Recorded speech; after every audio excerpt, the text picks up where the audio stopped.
Hi dears, good morning. എല്ലാവർക്കും നമസ്കാരം. മൗനരാഗത്തിൻ്റെ ഇന്നത്തെ വിശേഷത്തിലേക്ക് എല്ലാവർക്കും സ്വാഗതം കേട്ടോ. അങ്ങനെ അമ്പലത്തിലെത്തിയ നമ്മുടെ ചാരിയും സരയും ദീപയുടെ മുന്നിൽ നിന്ന് വിറയ്ക്കുക.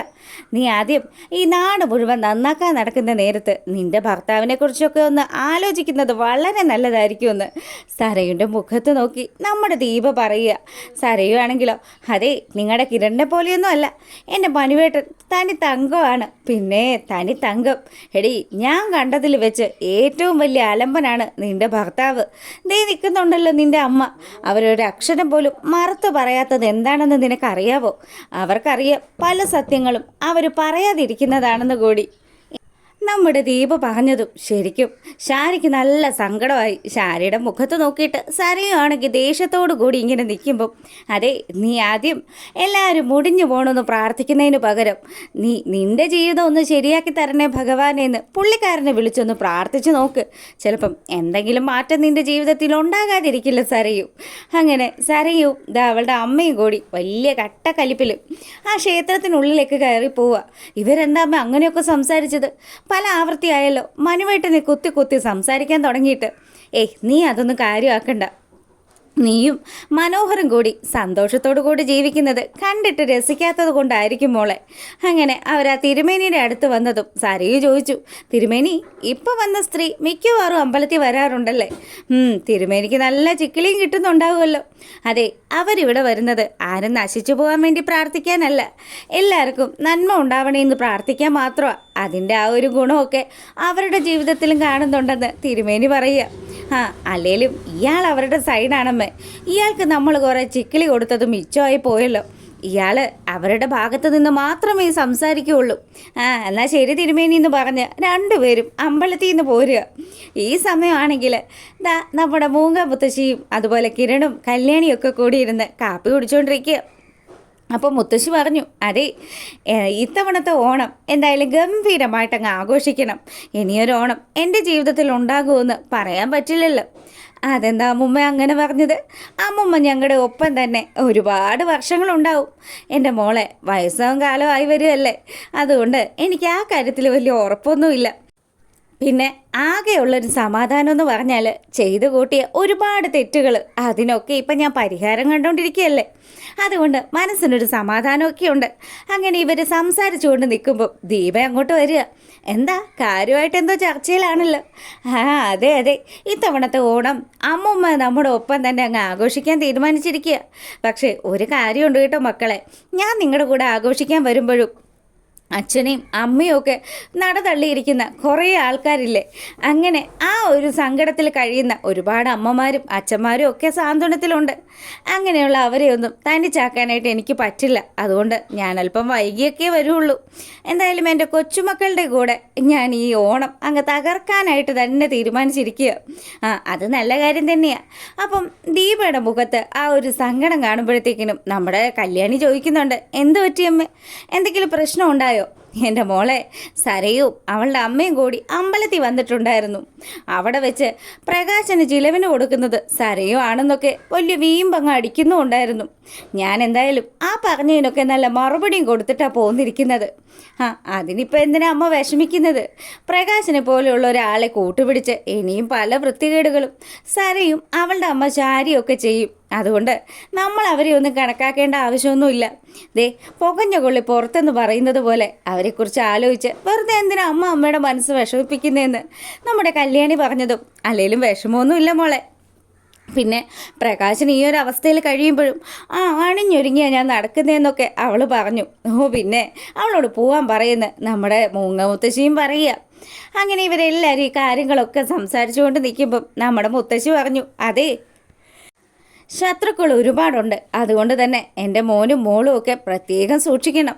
പിന്നെ നിങ്ങളെ ശ്രദ്ധിക്കുന്നതിനോടൊപ്പം തന്നെ കല്ലുമോനെക്കുറിച്ചും ശ്രദ്ധിക്കണം. ഇനി ആ സരയു എന്ന് പറയുന്നവൾ അവളുടെ ജീവിതത്തിൽ കയറിക്കൂടിയ ഈത്തിക്കണ്ണിയാണ് മനോഹർ എന്ന് മനസ്സിലാക്കി കഴിഞ്ഞാൽ ഉറപ്പായിട്ടും എന്തെങ്കിലും കൃത്യങ്ങൾ ചെയ്യാനായിട്ട് ഇങ്ങോട്ടേക്ക് വരും. അറിയാലോ, ഈ വീട്ടിൽ വന്ന് കിരണിൻ്റെ കഴുത്തിന് പിടിച്ചോളാം അവൾക്ക് അതിനുള്ള ധൈര്യമൊക്കെ ഉണ്ടെന്ന് മൂങ്ങ പറഞ്ഞതും അവൾ ഇനി ഈ അടിച്ചതിനകത്ത് കയറി കഴിഞ്ഞാൽ കഴിഞ്ഞാൽ അവളുടെ മുട്ടുകാൽ ഞാൻ തല്ലി ഓടിക്കുമെന്ന് കല്യാണിയും പറയുക.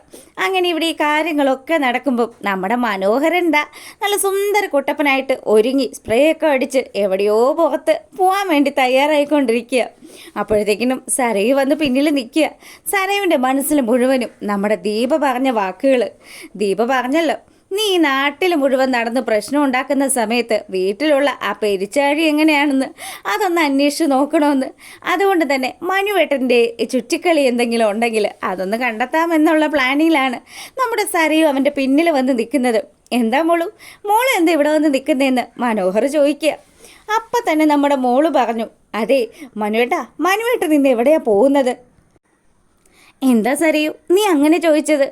അതെ, മനുവേട്ട പോകുന്നിടത്തേക്ക് എനിക്ക് കൂടെ വരാനായിരുന്നു. അയ്യോ, അങ്ങോട്ടേക്കോ? മോളും എന്തിനാ അങ്ങനെ വരുന്നത്? മോളിവിടെ കുഞ്ഞിൻ്റെ കാര്യമൊക്കെ നോക്കി അവിടെ ഇരിക്കുന്നത് തന്നെ എനിക്കിഷ്ടം. അല്ലാതെ ചുമ്മാ ബിസിനസ് കാര്യങ്ങളിലേക്കൊന്നും മോളിപ്പോൾ വരുമൊന്നും വേണ്ട. അല്ല മനുവേട്ട, എനിക്ക് മനുവേട്ടൻ്റെ കൂടെ വരണം. ഒരു കാര്യം ചെയ്താലോ, കുഞ്ഞിനെ അമ്മയുടെ കയ്യിൽ കൊടുത്തിട്ട് ഞാൻ മനുവേട്ടൻ്റെ ഒപ്പം വരാം. എൻ്റെ സരയു, നീ എന്താ ഇങ്ങനെ? നിനക്ക് വീണ്ടും എന്നെ സംശയമായി തുടങ്ങിയോന്ന് മനോഹർ ചോദിക്കുക. ഏയ്, ഇത് അതുകൊണ്ടൊന്നും അല്ല എൻ്റെ മോളെ. നമ്മളിനി താമസിയാതെ അമേരിക്കയിലേക്ക് പോയില്ലേ? അമേരിക്കയിൽ പോയി കഴിഞ്ഞാൽ പിന്നെ നമ്മൾ വോട്ട് ചെയ്യുന്നത് ആർക്കാ? ട്രംപിനായിരിക്കില്ലേ? അതുകൊണ്ട് തന്നെ എൻ്റെ മോള് ഒരു കാരണം വെച്ചാലും ഒരു സംശയം എൻ്റെ മോളുടെ മനസ്സിൽ വേണ്ട കേട്ടോ. നമ്മൾ അടുത്ത മാസം നമ്മൾ പോവും, അമേരിക്കയിലേക്ക് പോവും. അങ്ങനെയൊക്കെ പറഞ്ഞ് സരയുവിനൊരു ഉമ്മയൊക്കെ കൊടുത്ത് മനോഹരൻ പതുക്കെ അവിടെ നിന്ന് സ്കൂട്ടാകുക. ഈ സമയമാണെങ്കിൽ ടേബിളൊക്കെ തുടച്ചുകൊണ്ട് നിൽക്കുന്ന നമ്മുടെ ശാരിയുടെ അടുത്തേക്ക് മനു വന്നു. നീ എങ്ങോട്ടാണ് കെട്ടിയൊരുങ്ങി പോണേന്ന് ശാരി ചോദിച്ചതും, അതെ, നിങ്ങളും നിങ്ങളുടെ കെട്ടിയോനും ഒക്കെ കൂടി അകത്തിരിക്കുന്ന നിങ്ങളുടെ മകളെ എരിപിരി കയറ്റി കൊടുക്കുന്നുണ്ടെന്നുള്ള കാര്യത്തിൽ ഒരു സംശയം എനിക്കില്ല. അവൾക്ക് ഇപ്പം എൻ്റെ ഡൗട്ടാ. അതുകൊണ്ട് അവൾ എൻ്റെ പുറകെ വരാനുള്ള സാധ്യതയൊക്കെ ഉണ്ട്. രണ്ടുപേരും ഈ ഒരു ശീലം അങ്ങ് മാറ്റി വെച്ചില്ലെങ്കിൽ നിങ്ങളുടെ മോളുടെ കാര്യം പോക്കായിരിക്കുമെന്ന് നമ്മുടെ ശാരിയുടെ മുഖത്ത് നോക്കിയിട്ട് മനോഹർ പറയുക. അപ്പോൾ ശാരി പറയുന്നുണ്ട്, എടാ നീ എന്തിനാ ഇങ്ങനെ കഷ്ടപ്പെടുന്നത്? നിനക്ക് അവളെ ഉപേക്ഷിച്ച് എങ്ങോട്ടേലും പോയിക്കൂടെ? ഉപേക്ഷിച്ച് പോവാം. നിങ്ങൾ ആ 2 കോടി രൂപ അതെൻ്റെ കൈവെള്ളയിലേക്ക് വെച്ചതാ. അങ്ങനെയാണെങ്കിൽ നിങ്ങളുടെ മോളെ ഉപേക്ഷിച്ച് ഞാൻ പോയിക്കോളാം. സാധാരണ ഈ മനോഹർ കല്യാണം കഴിഞ്ഞ് 2 വർഷമൊന്നും ഒരാളുടെ കൂടെയും താമസിച്ചിട്ടൊന്നുമില്ല. അവർക്കൊരു കുഞ്ഞുണ്ടാകാറായി എന്ന് കണ്ടു കഴിഞ്ഞാൽ ആ സ്പോട്ടിൽ മുങ്ങുന്നവനാ ഈ മനോഹർ. ലോക്ക്ഡൗൺ കാലത്ത് ഇവിടെ വന്ന് കയറിപ്പോയത് കൊണ്ട് മാത്രമാണ് ഞാനിവിടെ ഇങ്ങനെ പെട്ടുപോയതെന്ന് കൂടി മനു പറയുക. അപ്പോൾ ഇതുകൂടെ കേട്ട് കഴിഞ്ഞപ്പോൾ ശാരി പറയുന്നുണ്ട്, എടാ നീ ഇനിയും അവളുടെ സ്വർണവും പണവും ഒന്നും എടുക്കല്ലേ. അവരെങ്ങനെയും ഒന്ന് ജീവിക്കട്ടെ. നീ അവരെ ഉപേക്ഷിച്ച് പോയാലും അവർക്ക് ജീവിക്കണ്ടേ. അതുകൊണ്ട് ദയവ് ചെയ്ത് നീ അതൊന്നും എടുക്കരുത്. പിന്നെ ഞാൻ എടുക്കാതിരിക്കണമെങ്കിലേ നിങ്ങൾ എനിക്ക് ആ കാശും ഇങ്ങോട്ട് താ. എന്തായാലും അത് കിട്ടാത്തടത്തോളം കാലം ഞാൻ നിങ്ങളുടെ മോളുടെ സ്വർണവും പണവും ഒക്കെ അടിച്ചു മാറ്റുമെന്ന് പറഞ്ഞ് ശാരിയോട് വെല്ലുവിളി നടത്തിയിട്ട് മനോഹർ പോവാം. അങ്ങനെ അവൻ പോയതിന് പിന്നാലെ അവനെ ഫോളോ ചെയ്ത് നമ്മുടെ ശാരിയോട് പറഞ്ഞ് സരിയും ഒരു വണ്ടിയിൽ കയറി അങ്ങനെ പോവാം. രണ്ടുപേരും എത്തിപ്പെടുന്നത് ഒരു ഹോട്ടലിലേക്ക്. അങ്ങനെ മനോഹർ അവിടെ ഹോട്ടലിൽ ചെന്ന് റിസപ്ഷനിസ്റ്റിനോട് ചോദിച്ചു, അതെ, ഇവിടെ ഞാനൊരു മേഡത്തിൻ്റെ കാര്യം പറഞ്ഞിട്ടുണ്ടായിരുന്നു. അവരകത്തുണ്ടല്ലോ അല്ലേ? മനോഹർ സാറല്ലേ? ഉണ്ട്. അവർ റൂം നമ്പർ 206 സാറിനെ കാണാൻ വേണ്ടി വെയിറ്റ് ചെയ്തിരിക്കുക. അത് കേട്ടതും നമ്മുടെ മനുവിൻ്റെ മുഖമൊക്കെ അങ്ങ് ചുവന്നു. സന്തോഷം കൊണ്ട് മനോഹർ ആ കുട്ടിയോട് ചോദിച്ചു, അല്ല മോളുടെ പേരെന്താ? എൻ്റെ പേര് നസ്രിയ എന്നാ സാറേ. കൊള്ളാലോ, നല്ല സൂപ്പർ പേരാണല്ലോ എന്ന് പറഞ്ഞ് നമ്മുടെ മനോഹറിനോട് ചിരിച്ചു മയക്കി അവളവിടെ അങ്ങനെ നിൽക്കുക. മനു ആണെങ്കിൽ എന്നാൽ ശരി കേട്ടോ, കാണണം. അങ്ങനെ അവൻ അങ്ങോട്ട് ആ 206 നമ്പർ റൂമിലേക്ക് പോകുമ്പോൾ അവന് പിന്നാലെ വണ്ടിയിൽ വന്നിരുന്ന നമ്മുടെ സരയു ആ ഹോട്ടലിലെത്തുക. അവിടെ എത്തി റിസപ്ഷനിൽ ചെന്നിട്ട് ആ ലേഡിയോട് സരയു ചോദിച്ചു, അതെ, ഇപ്പം ഇങ്ങോട്ടേക്ക് ഒരാൾ വന്നല്ലോ, മനോഹർ എന്ന് പറയുന്ന. അതെ, വന്നിരുന്നു. അല്ല, അയാൾ എങ്ങോട്ടാണ് പോയത്? സാറ് റൂം നമ്പർ 206 പോയത്. അല്ല, അവിടെ ആരാ ഉള്ളത്? അല്ല മാഡം, അതൊക്കെ നിങ്ങളോട് എന്തിനാണ് ഞാൻ പറയുന്നത്? അല്ല, ഞാൻ ചോദിച്ചോന്നേ ഉള്ളൂ. അല്ല മനോഹർ അവരും ഇപ്പം ആ റൂമിൽ തന്നെ ഉണ്ടാകുമെന്ന് ഈ റിസപ്ഷനിസ്റ്റിൻ്റെ അടുത്ത് നമ്മുടെ സരയു ചോദിക്കുക. അപ്പം തന്നെ ആ റിസപ്ഷനിസ്റ്റ് പറഞ്ഞു, അതൊന്നും നിങ്ങളോട് പറയേണ്ട ആവശ്യം എനിക്കില്ല. അതെ, ഞാൻ ആ മനോഹറിൻ്റെ വൈഫാ. അയ്യോ സോറി കേട്ടോ മാഡം. ദേ റൂം നമ്പർ 206 സാറിനെ പോയി കണ്ടോളൂ എന്ന് പറഞ്ഞതും നമ്മുടെ സരയു ലിഫ്റ്റ് നോക്കുക. ലിഫ്റ്റ് ആണെങ്കിൽ മേളിൽ തന്നെ നിൽക്കുക. ഈ സമയമാണെങ്കിൽ ഇനി സ്റ്റെയർ കയറിയേ രക്ഷയുള്ളൂ എന്ന് കണ്ട് അവൾ ആ സ്റ്റെയറൊക്കെ കയറി ഇങ്ങ് വരിക. ആ സമയമാണെങ്കിൽ നമ്മുടെ മനോഹർ ആ പെണ്ണിനെയും നോക്കിയിട്ട് അവിടെ അങ്ങനെ നിൽക്കുക. കോളിംഗ് ബെല്ലൊക്കെ അടിച്ചിട്ടും പെങ്കൊച്ചു വാതിൽ തുറക്കാതിരുന്നപ്പോൾ മനുവിനാണെങ്കിൽ ചെറിയ ടെൻഷനായി. അവൻ അങ്ങനെ നിൽക്കുന്ന സമയമാണ് ദാ നമ്മുടെ സരയു പാസ് ചെയ്യുന്നത്. അങ്ങനെ നമ്മുടെ സരയു ആ റൂം നമ്പർ 206 മുന്നിൽ നിൽക്കുക.